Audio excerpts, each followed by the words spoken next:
সিজদাতে চোখ খোলা রাখবেন নাকি বন্ধ রাখবেন? রাতে নখ কাটলে কি গুনাহ হবে? না, রাতে নখ কাটলে কোনো গুনাহ নেই। নখ দিনে 12তে যে কোনো সময় কাটা যাবে।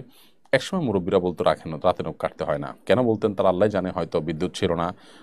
বাতির মধ্যে চেরাগের বাতিতে হারিকেনের আলোতে কাটতে গেলে নখ কাটা যাবে, ব্লেড দিয়ে কাটতো মানুষ। এসব কারণে হয়তো তারা নিষেধ করতেন। বাকি শরীর দৃষ্টিকোণ থেকে রাতে বা দিনে কোনো সময় নখ কাটার ব্যাপারে কোনো প্রকার নিষেধাজ্ঞা নেই। সিজদাতে চোখ খোলা রাখবেন নাকি বন্ধ রাখবেন? উত্তর হলো, সিজদা এবং পুরো নামাজ জুড়েই চোখ স্বাভাবিকভাবে রাখাটাই হলো সুন্নাহ। কারণ নবী করিম সাল্লাল্লাহু আলাইহি ওয়াসাল্লাম চোখ বন্ধ রাখার কোনো নির্দেশ দেননি বা তিনি রাখতেন বলে কোনো প্রমাণ নেই।